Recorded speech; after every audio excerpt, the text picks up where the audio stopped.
अस्सलाम वालेकुम नाज़रीन, आप मेरा यूट्यूब चैनल देख रहे हैं। सोहराब बरकत आपसे मुखातिब है। उम्मीद आप खैरियत से भी होंगे, खुश भी और महफूज भी।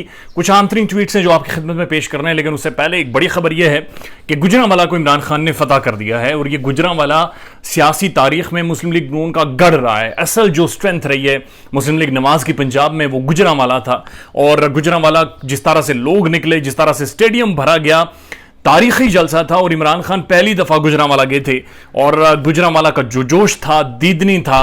और ये आखिरी वो कील है जो कि मुस्लिम लीग नून की पंजाब के अंदर सियासत में ठोंक दी गई है, जो कि गुजरांवाला में हुआ है।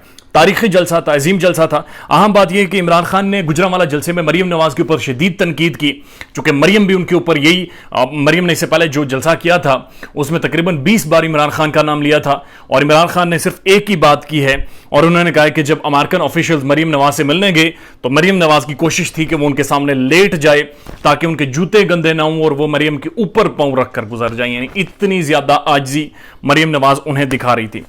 उस आगे बढ़ते हैं और आपको बताएं कि कुछ आम तरीन ट्वीट्स हैं जो कि गुज़श्ता कुछ घंटों में हुए हैं। असद खरल साहब ने एक वीडियो शेयर की है, साफ़ी हैं बोल इन्वेस्टिगेशन के, और ये लिखते हैं इमरान खान की इस्लामाबाद लॉन्ग मार्च और धरने के लिए पहले ही 2000 लोग बन्नी गाला के इर्द गिर्द पहुंच गए हैं। जो करना है जो कर लो।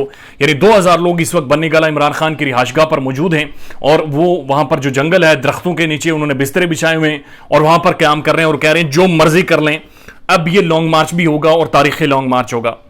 उसके बाद अदील राजा साहब लिखते हैं कि गुजरांवाला में तारीखी जलसा, रियासत अवाम है, फैसला भी अवाम को करने दिया जाए। रात को गवर्नमेंटें ना गिराई जाए, रियासत जो है वो अवाम है, अवाम ही फैसला करेगी।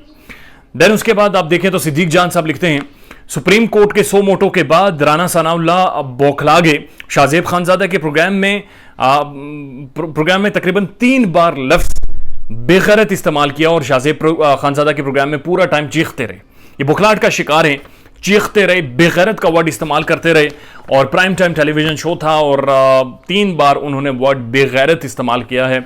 आई डोंट नो वो गैरत किसको कहते हैं। सुप्रीम कोर्ट ने मोहम्मद नवाज शरीफ को पॉलिटिक्स से हमेशा के लिए नाअहल कर दिया है, लेकिन उसके बावजूद हमारा वज़ीर आज़म जाकर बरतानिया में, जिसको कानून ने, आला अदलिया ने नाअहल किया है, उनसे जाकर रहनुमाई लेता है। अगर ये गैरत है तो शायद हमारे लिए ये गैरत नहीं है।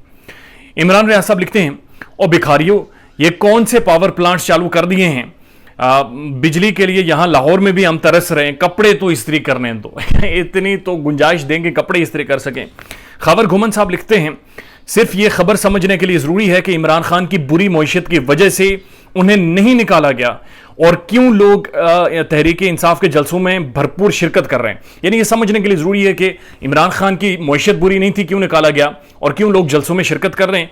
ये डॉन न्यूज़ की आज की खबर है। डॉन पाकिस्तान का प्रोमिनेंट अंग्रेजी अखबार है और वो लिखता है Pakistan exceeds expectations as the growth rate near 6%, यानी 6% से ज्यादा पाकिस्तान ग्रो कर रहा था, पाकिस्तान की मईशत ग्रो कर रही थी। और ये जो एक्सपेक्टेशंस थी IMF की या मुख्तलिफ इदारों की, वर्ल्ड बैंक की, ये उनसे एक्सीड कर गया था, उनसे बहुत ज्यादा आगे चला गया था।